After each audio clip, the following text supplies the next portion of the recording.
have Steph Wagner, who is a dietitian and has worked with bariatrics for many, many, many, many years.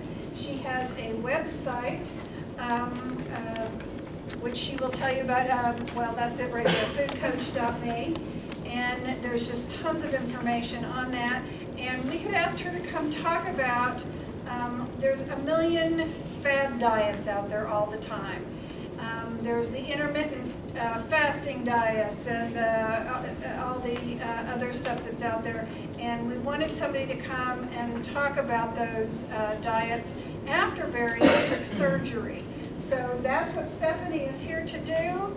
And I know you will enjoy listening to her. So don't hesitate to raise your hand and ask any questions. And Laura will be back to sell vitamins with Stephanie and Steph. I've lost a lot of hair since I had my second baby. That's why I've got that short, choppy cut. So I'm like, ponytail and bangs sounds kind of nice. I've got like little wings coming in myself. So. It's great to be back. So I've been here a handful of times. And the last time, was anyone here the last time when we did a cooking demo? Yeah, and I was like getting over a cold and I was nauseous and pregnant, so I just stood there and talked and Laura did all the cooking. So I feel better tonight, thankfully. And it's not a cooking demo either, but you guys were troopers for that night. I think this is a great topic. So as I started to sit down and I was really excited about it, I was like, oh, this is a fun topic. I'm going to sit down and start putting together a little PowerPoint. And I instantly started confusing myself. I was like, this is actually kind of hard. And I sent Laura a message and I was like, this is kind of a hard topic you picked for me. But I think it's because we make eating and diets so complicated so fast. It is complicated. And anytime you start something new, every meal and snack becomes stressful because you're like, am I breaking a rule or not? I just don't even know. So Are you all here, or should I put a microphone on her? You're just fine back here. Awesome. Okay, good. Okay. Awesome. I have a mom voice, so hopefully that's not a teacher voice. That's the next level, okay? So anyway, so as we get through this, you'll probably notice this, but as I was sitting there, I thought, I need to way simplify just as we're talking through it. Like, if I'm getting confused, we're all going to get confused. So as we go through these diets, these different programs that we're hearing about, this is really a bird's eye view. You know, if we're flying over a forest, we're looking at the top level. We can get more into it, and I am more of a casual speaker. I love interaction and discussion, so this is after hours, right? You can talk all you want. That's what we're here for. So yeah, my website is Food Coach Me, and I'm predominantly everything I do is online now, so I really enjoy being with patients in person. I couldn't say that enough. I think because I'm at home on my computer with little kids, I get really excited to get out. So as I go through this, I'm wondering, what diet programs are you hearing about? Keto. I just knew that was the first one. I do have a slide on keto. We're hearing a lot about keto. Paleo. Paleo. Yep. I got that one. Whole 30. Whole 30. All right, I'm on the right track. And vegan? Vegan, yes. And Chris mentioned intermittent fasting. Carb cycling? Carb cycling, yes, very similar to the intermittent fasting, a different style, yeah. I think I got them all. I don't have carb cycling specifically, but I got really close. Keto, paleo, Weight Watchers, because they always have new programs, and I have quite a bit of patients that do utilize Weight Watchers at different times. So that's on there. Vegan, Whole 30, and intermittent fasting. So good, I was on the right track. So that's also what you're hearing a lot about. And you just can't help it, especially with social media.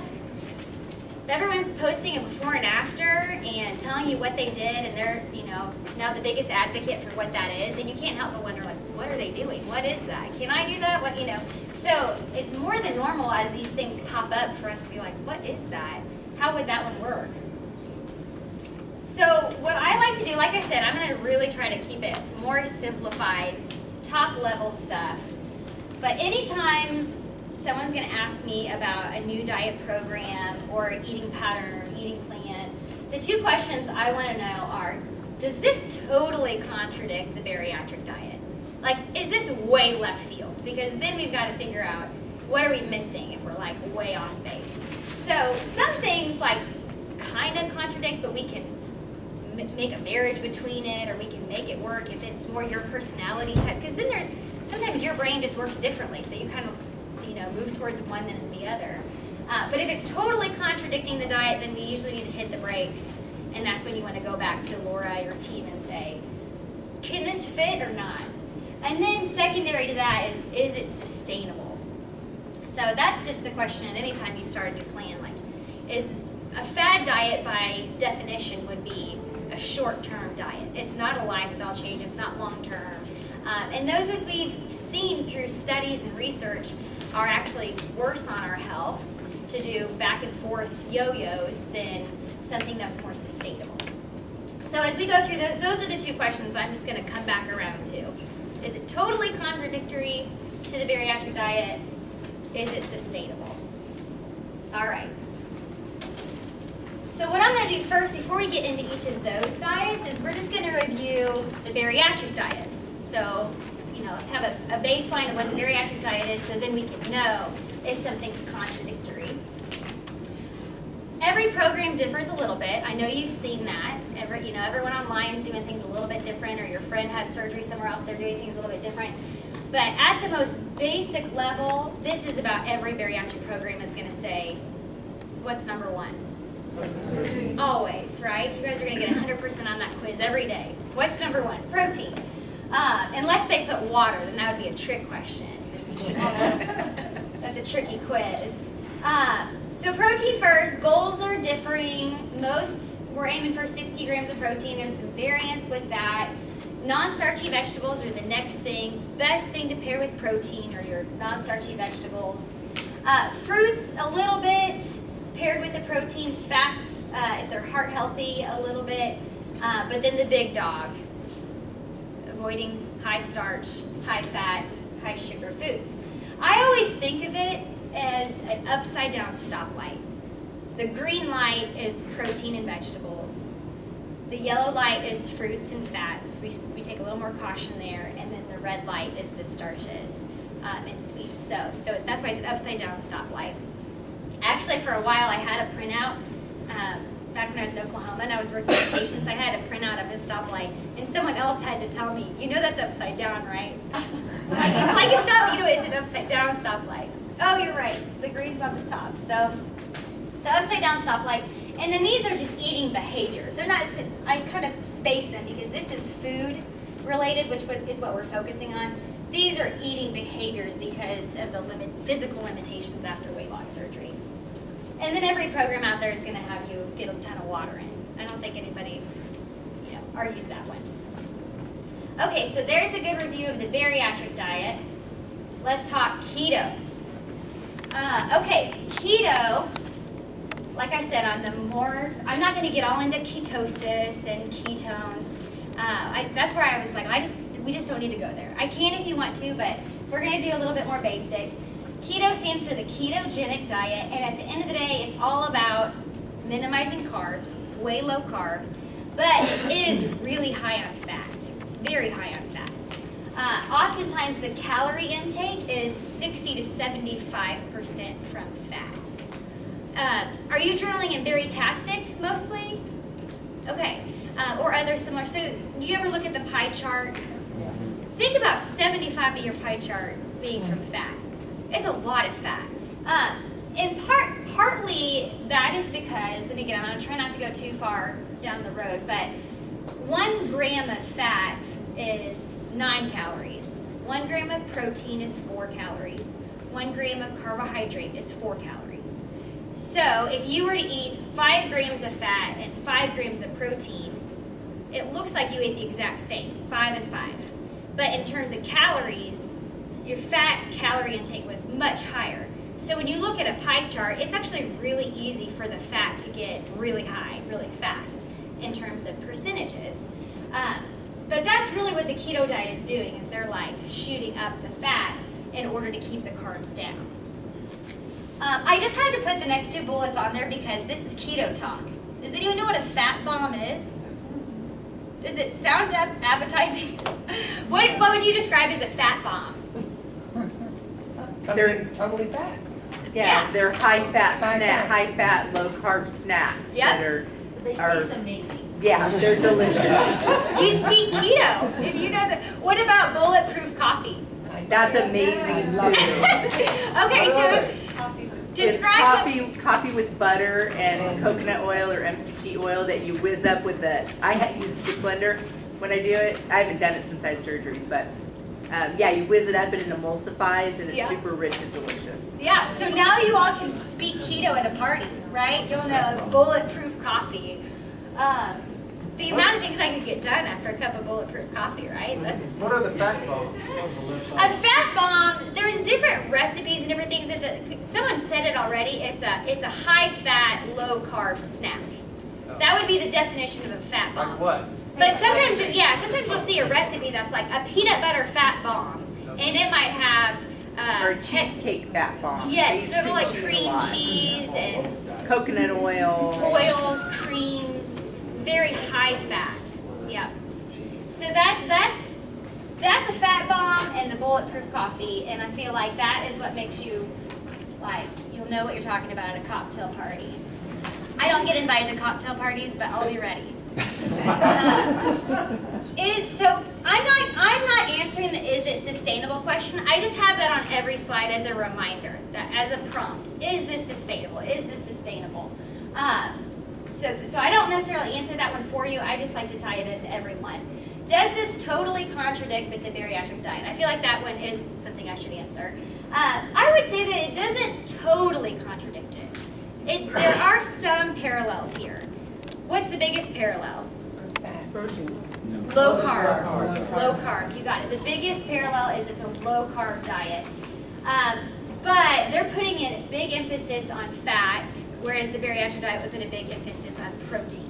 So there's two reasons why in the bariatric diet we're focusing on a lean protein, a lower fat version of protein. Primarily, it's because it's very hard on a post-op GI system to have that much fat, for your body to break down that amount of fat, especially after a gastric bypass surgery. It could result in a dumping syndrome. It may not be a full-blown kind of what you think of with dumping syndrome, but it could still just be a really uncomfortable experience to have such a high, what we call solute load on the system. So that's one thing we're looking at, is a high-fat post-op diet can just be really hard on your system. The other side would be if it's interfering with your results, because at the end of the day, it's calories in, calories out. So we have a million different diets and discussions and styles on how we do that, so it does matter where those calories are coming from. But on day one nutrition 101, you have to eat less calories than you burn to lose weight. So if you're eating a really high-fat diet, you're intaking a lot of calories, and it's going to get very hard to have a deficit, calories in, calories out, for a long amount of time. So I've seen people utilize this and do fine with it, but they do see stalls more, have to tweak the fat intake. But at the bottom line, it is a really low-carb diet, and that's why people have the success, is because if you don't have carbohydrates available to burn, your body's going to burn fat. So, does that answer the keto questions? Yeah. What about Bari keto, which is a version of keto? B-A-R-I, like a bariatric keto? I don't know about it. You're about to teach me something. I don't know. I just know that. Well, you taught me that there was something. I can answer that question. So Yeah, Bari sure. keto is modified for me. It's modified for you guys, so you know how in the ketogenic diet is about 70% of your calories is from fat. Well, that has been adjusted to prevent you from having dumping syndrome. So it's still protein kind of number one. The amount of fat might be kind of in a 1-to-1 ratio with your protein, and you're keeping your carbohydrates at about 30 grams per day. So if you're gonna follow a ketogenic diet, everywhere you're gonna see where, everywhere you're gonna see, everywhere you're gonna see about 30 grams per day, and that's what the book says. Now, the fat can be anything from 30 to 45 grams, 50 grams as you tolerate, and then you're going to always keep your protein between 50 and 60 grams, which is moderate protein. So most likely will be like a protein to fat at a 1-to-1 ratio Yeah. and carbohydrates at the bottom. There you go. That was perfectly said. That's something that I would think, but I've never, like, so is that online or is that what you recommend as a program? It's kind of what I recommend. It's genius. Yeah. Pinterest even has There is a Facebook Very support keto. group. There's a So Facebook So the support group. ketosis is still, ongoing, and active ketosis is still happening. This is awesome. So what's wrong That's why I with, like getting out of my house. is anything wrong with doing very keto? No, because No. it's a marriage. It's kind So of like I like- was saying, if it doesn't totally contradict and we can marry it, and you feel like it's sustainable, remember the sustainable piece of that. But if it's a good marriage, Laura's on board, it's something you can sustain, then you can feel good about that. Yeah. Very keto. I'll be on Pinterest tonight. Just go to Facebook. There's a I have Facebook different support group. variances is how I do and how I start them here. What is it? They might have a little bit of the variance, but that's how I Yeah. adjust it. It's perfect. It's just so much more clear, like 1-to-1. Here's your parameters, and then you can run with it. I will say on the keto, and same thing with paleo actually when we get into it, that you're always going to find a branch of these diets that are really flirting with the dessert version of the keto. So like the keto desserts and the paleo desserts, they're better options than like the traditional full-on, but you still have to be cautious. It's still like a holiday event that you're bringing a modified keto cake to, because sometimes people get real excited about all the keto baking sites,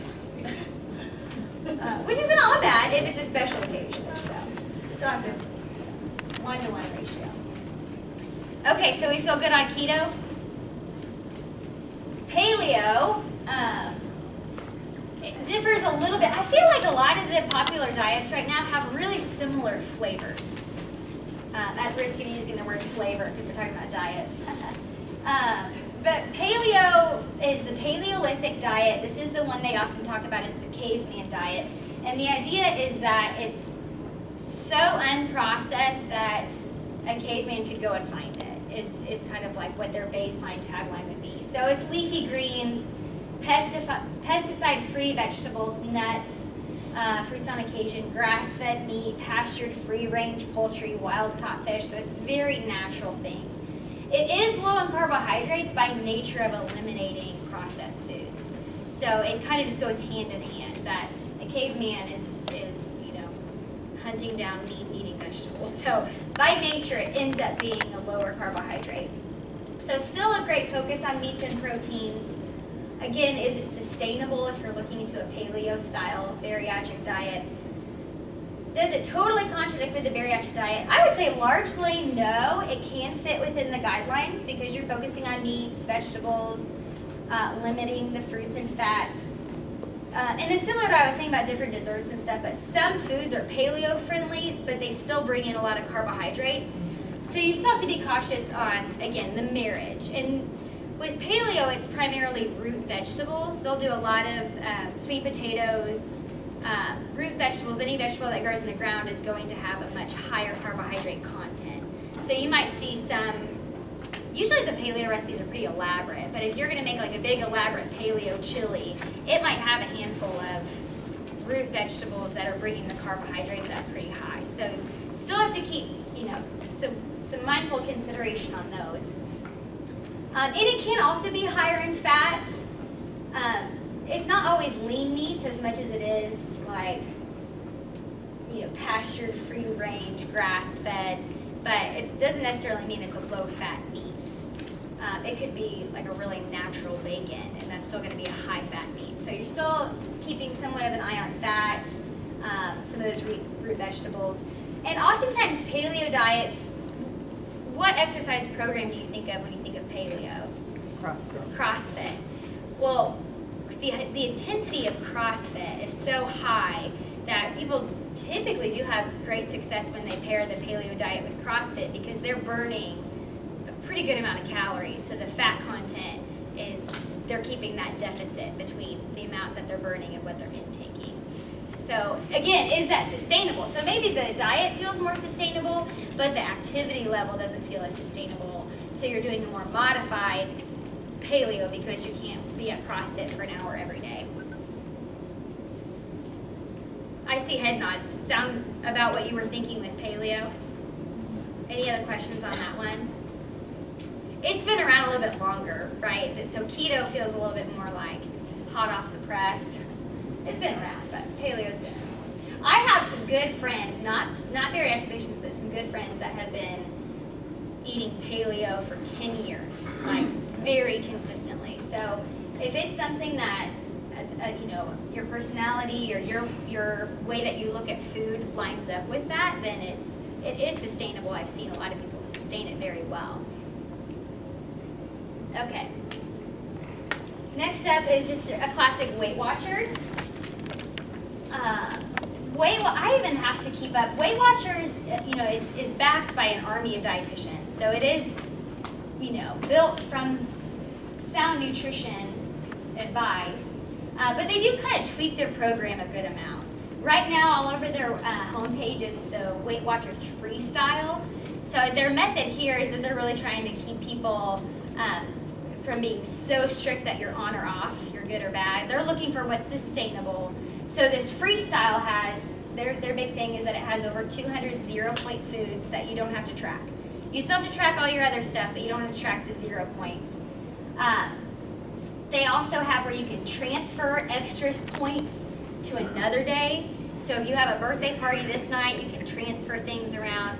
So I think the heartbeat behind that is to help you feel like you can do it long term, day in and day out. So I feel like that's what they're looking for. But it does encourage fruit and vegetables and protein, less sugar, less of the unhealthy fats. So it has a similar, you know, baseline. But they've added the flexibility in there. I think, it's already on here, but would you agree, what is the biggest benefit of a Weight Watchers?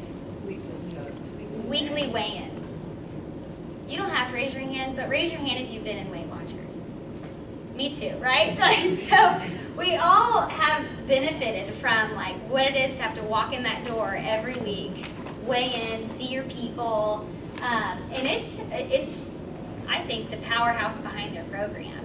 And so I've had many patients lose regain because they got back to weekly meetings, and they would just make the eating style, the eating plan, the lifestyle tweaked to, you know, again, that marriage tweaked to a post-op patient, but they just really did well with weekly weigh-ins. So that's, I think, the biggest benefit behind the program.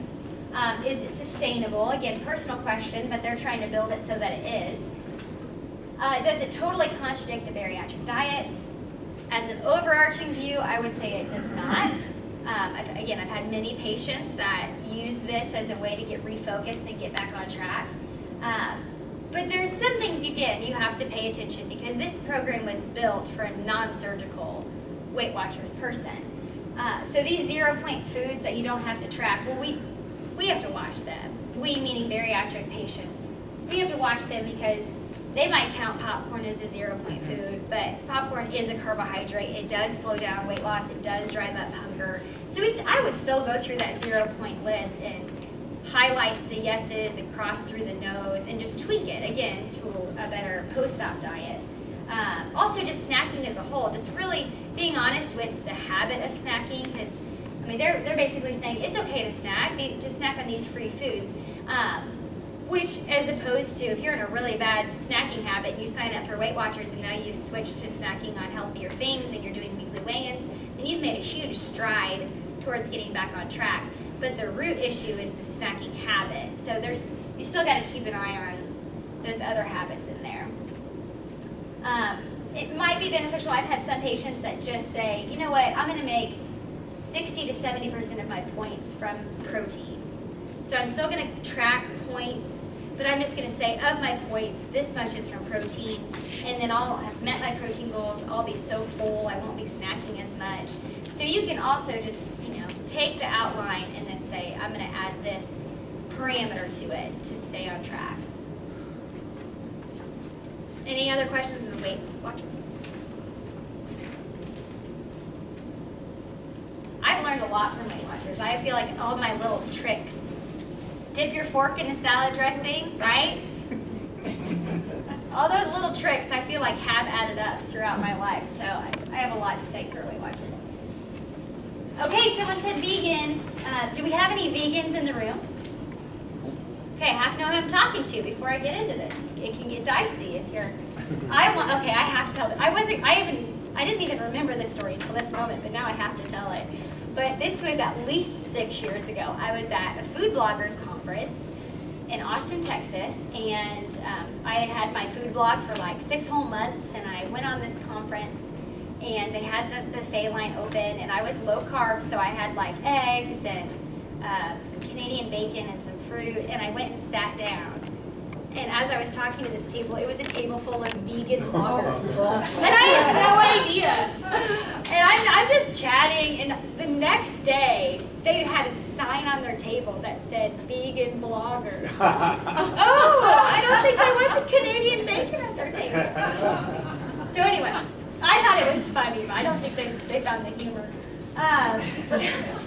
Vegan is, it's more than no meat products. You know, there's different wings of vegetarian. My sister and her whole family are vegetarian, but they eat eggs and cheese and some fish. So they're lacto-ovo, which is eggs and cheese, or pescatarian, which is where they eat fish. When you move into the vegan, this is no products at all with any animal derivatives, so nothing that comes from an animal. No eggs, milk, cheese, fish. So it's predominantly vegetables, fruits, beans. Protein sources are going to be beans, edamame, tofu. TVP is textured vegetable protein. I would say with the vegan diet, it's usually more of an ethical choice than it is a weight loss choice. It's usually more, you know, the ethical, personal reasons why someone goes for this diet. I have had maybe 3 of the 100 patients I've gotten to work with. Maybe 3 of them have been vegan. And it was really tough because two reasons primarily. But the proteins that are an animal source protein are much more filling. You know, you don't have to eat that much to fill up on a hamburger patty or a piece of chicken breast. Beans, as you know, you eat a bowl of beans and you can eat the whole bowl and you're hungry pretty soon. So hunger control is really difficult whenever you're having more plant-based proteins. And also, in the post-op stomach, food leaves the stomach so much faster. So not only is it a higher carbohydrate protein, but you need more of it through the day. So that's typically been the biggest challenge, is meeting protein goals without also consuming lots of carbohydrates and staying full long enough.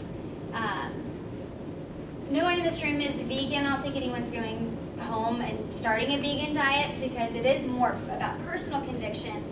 But I would say that it's not a diet for results. It's not a diet that you start to drop weight, in my opinion, after weight loss surgery. Any other questions on vegan? Okay. I wonder if those vegan bloggers are still at it. I'll have to look up their blogs. Okay, Whole30. Has anyone done the Whole30? Okay, there's one hand. Okay. Feel free to chime in, because again, my knowledge is like top level. Whole30 is a true copyrighted program compared to like keto, paleo. Those are more like lifestyles. You can go find a bunch of blogs on them. Whole30, at the end of the day, you can go to whole30.com. It's a copyrighted program for 30 days. There you go, Whole30. And it's Whole30 because it's whole foods, meaning real foods, nothing processed. So what you're avoiding for 30 days, no added sugar, nothing real or artificial, no alcohol, not with cooking or drinking, no grains, no legumes or beans, no dairy, baked foods, junk foods, treats with approved ingredients. Is it sustainable? It's not really built to be sustainable during that 30 days, but they do want you to focus on where you transition when you come off of that 30-day period. Does it totally contradict the bariatric diet? No, it's actually more restrictive. If you thought this was hard, go to a Whole30. No, but truly, it's essentially taking a protein and vegetable focused diet and saying we're also going to take out dairy and beans and even Truvia or any artificial sweetener. So you're drinking water, black coffee, nothing with extra sweetened anything.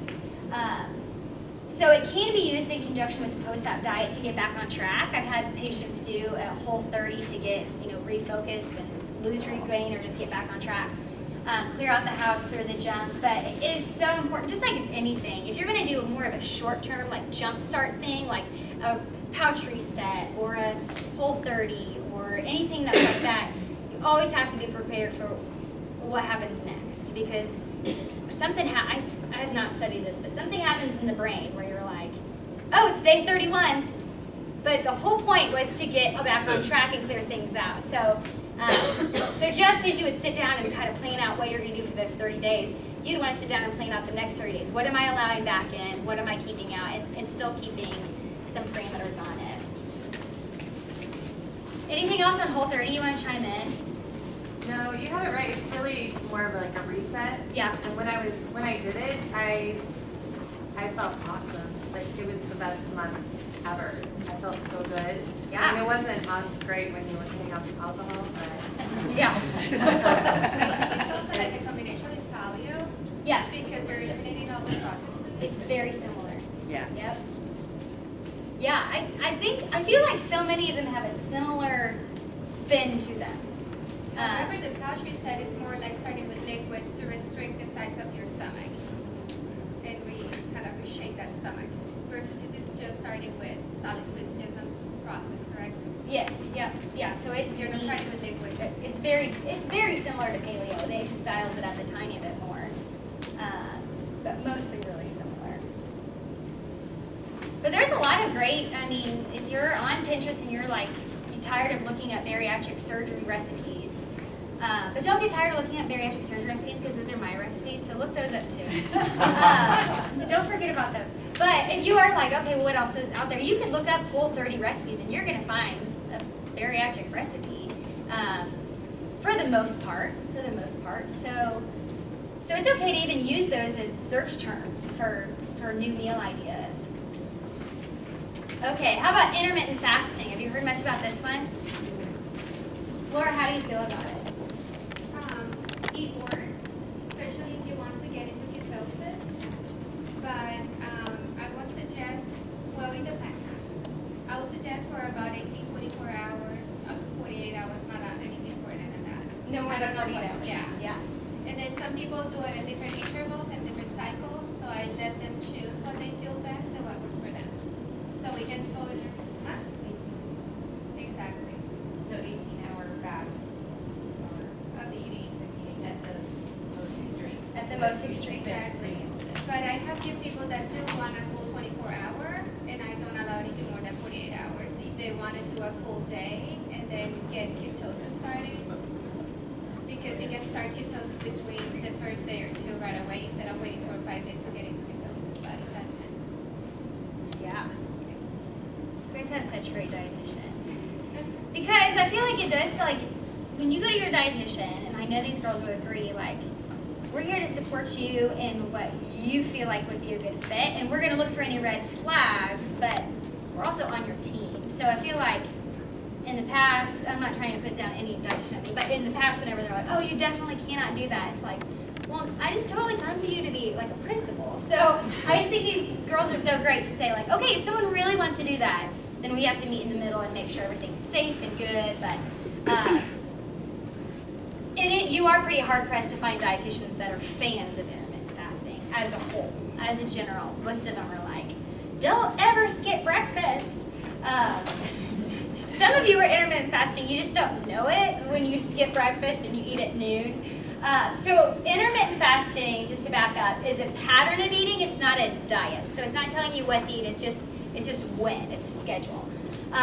So you cycle between eating and fasting. It's just about times. Some people skip breakfast and they don't eat anything until noon. They stop eating at 8, and that would be a 16-hour fast.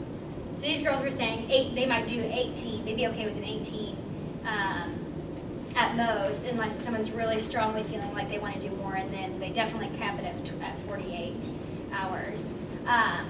Some different, like she said, there's different ways of doing it. So some might do you eat dinner one night, you don't eat dinner again until the next night. and again, I'm not getting too into ketosis, but that's what they're looking for, is that fat-burning ketotic state. Or they have you fast for 2 days and then eat for 5. So that's what she was saying, at a max 48 hours. Is it sustainable? Again, personal question there. I couldn't do it, but that's my personal answer as far as sustainability. Does it totally contradict the bariatric diet? I feel like at the base level it does, because there's just not enough evidence in bariatric information to support it. So I do feel like, yeah, it does kind of contradict it as a whole. Again, it is individual. You have to make sure. I think the biggest thing I would look for is when you come off of the fasting, are you ravenously eating a bunch of stuff because your blood sugars are wonky and your body's been kicking out cortisol, and now you're wanting to like eat tons of carbohydrates. So I do feel like everyone kind of handles those extended fasting times better than others too. So it can be tough on the metabolism too, because if you eat less, your body's going to burn less. So like extended amounts of, for the same reason like a yo-yo diet is, the longer you go on a really restricted diet, your body's going to compensate and say, I don't know when I'm going to get fed again, so I'm going to burn less and conserve energy because I can't trust when I'm going to get more energy eating calories. So really extended wonky hours can be hard. But there's also just not enough evidence on this one. It is just kind of a new fad thing, so. What's the advantage of doing it? Well, like Laura was saying, a lot of people are looking to get into ketosis. Ketosis is when your body is in a state that you're forcing it to burn from fat storage instead of from carbohydrates. A really low carbohydrate diet would put you into like a light form of ketosis. Oftentimes we think of ketosis as a scary thing, because it can be, because in diabetics, if you go into ketosis, if you have ketones in your urine, that means that your blood sugars have been running really low, and that can, like, really severe situations turn to like the diabetic coma when you think about someone having bottomed out of blood sugar. But a low carb diet might put you at like a really light state of ketosis, just meaning that your body is burning from fat instead of from carbohydrates. Because your body has 2 tanks it can pick from. It can either burn from carbs or it can burn from fat. So all these different diets are trying to do kind of a different flavor of bringing carbs down so that you burn from fat. Did that answer that without getting too? I was just going to add to that too. So the advantage of this type of diet might benefit someone more who has not had weight loss surgery, because part of it is going to be that the advantage would be that it helps them, it takes less pressure on having a small portion size, and it makes them just eat less throughout the day. So it's for someone who might, when they find it easier to eat more food at a small amount of period, then restrict their portion size and eat throughout the day. And well, for someone who's had surgery, it automatically is easier to eat a smaller portion size, and so that's not really an issue as much. That's a great point. Yeah. And they're not hungry. Yeah, because if you say I cannot eat anything after 8 p.m. and you're someone that's been eating a ton after 8 p.m., you're probably going to lose some weight, right? So, yes. Whereas so that's the parameters, but utilizing the built-in parameters from surgery. Yeah, that's a great point. Okay, did we cover the bulk of it? Carb cycling? No, I don't have one on carb cycling. Can you talk about it? Well, what questions would you have on it? I just heard it, people talk about it, and I don't know anything about it. So I can finish. Yeah, go ahead, Laura. So carb cycling, I would recommend more for somebody who's already in the maintenance cycle. And I would definitely recommend if you're on a exercise regimen, and a very active exercise regimen, and that will probably both feed your muscles, increase muscle mass, and become leaner in a way. I will be very careful on the very early stages on your weight loss process. Because with carb cycling, you're going to be out of ketosis. Ketosis is the process of weight loss. You're burning fat for fuel, all those fat cells are open and releasing all that fat, traveling to your blood, into your liver, and burning for energy. So when you're carb cycling, you're going to go to both mechanisms, and it's going to slow you down the weight loss rate. So I would suggest more for somebody who's already on the maintenance side, or very close to it on those last 5 to 10 pounds, and you're doing a lot of physical activity. a lot of weight training and cardio. And if you want to do that, that would be, you know, a good approach. Again, all these are different eating lifestyle. And you can do it as well as long as you keep your protein intake where you need to be. So what is the benefit of doing it? Why is it a thing now that everybody's talking about? It's performance. If you read about it, all this is marketing and all this is different lifestyle.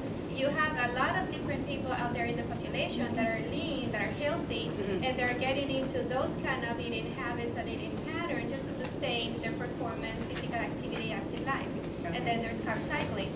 If you definitely works for weight loss for some people, people that are under ketosis and they feel that they're breaking the wall, they're about to break the wall and they need those carbs, then carb cycling kind of works for them. As long as you keep the carbohydrate low, then you're going to see weight loss. But if you all of a sudden have, you know, an intake of 30 grams, all of a sudden you bumped it up to 120 grams, first thing is that you're going to see dumping syndrome. You're not going to like that. But second up, then you're gaining 3 or 4, 5, 7 pounds within a week, and then you're going to be concerned about your weight gain, and then you'll become. Yep. And as you know, carbohydrates are just so addictive. It drives your hunger for more. So, in my opinion, when you are getting back on track, or even just when you're starting out in your pre-surgical plan, the first 3 to 5 days of cutting out breads, pasta, rice, potatoes, those are the worst days. The first 3 to 5 days are the worst. So to me, carb cycling just sounds like I'm just starting those terrible days again.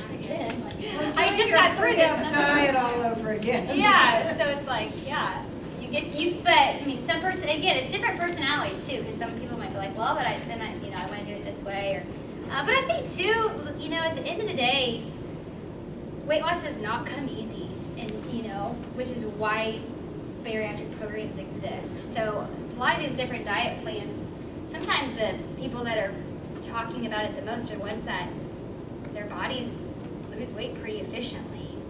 So sometimes you have to like kind of take it with a grain of salt, like who's promoting it. So it's just, you know, at the end of the day, what I would say is everything needs to be looked at through bariatric goggles. If I had a pair of goggles to send you home with as a joke, I would, because you always look through your lens. So, but that was a really fun topic. I hope that was everything you mentioned mostly. So, okay, so this is where you can find me, because I know that we'll do group time too. My website is www.foodcoach.me. My husband and I run this together, so it's fun. That's just as a side. It's a membership-based website, so there's a lot of free recipes and tons of blogs that are free. But then there's a paid level that includes meal plans, the full recipe library. I have video lessons.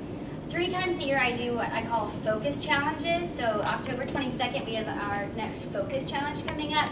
And it's a focus challenge because it's not a weight loss challenge like who loses the most weight and about beating each other. It's actually more of like encouraging one another. We meet on Facebook once a week with live sessions. You can elect to have accountability partners, and it's more about, you know, setting a goal, getting focused, and feeling encouraged.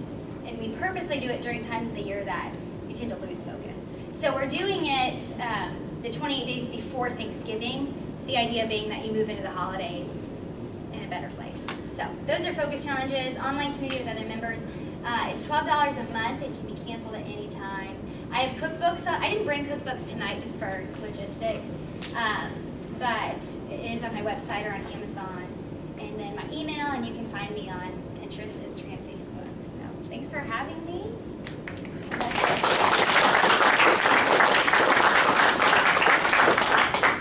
And speaking of websites,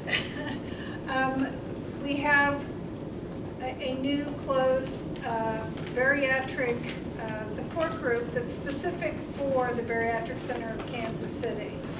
And does anybody have any questions about how to join that? Oh, okay. Megan, do you want to, Megan kind of is our IT person. Yeah, hi everyone. My name is Megan and I run the social media and marketing for the Bariatric Center. So alongside our Facebook page, we recently opened up a closed support group for you guys to like share recipes, share transformation posts, kind of encourage each other, anything like that. And it's called the Bariatric Center of Kansas City dash support group. So if you just search that on Facebook, you can just hit join, and then after that we'll approve you, and then from there you can post, and it's all closed and private, so no one else besides the members of the group can see what you're posting. Can you repeat that? Sure. It's the Bariatric Center of Kansas City dash support group. Is it a dash or underscore? Just dash. Just Yep, just like a okay. horizontal dash. Could you do it again? Yeah. Yeah, it's the Bariatric Center of Kansas City Yes. dash support group.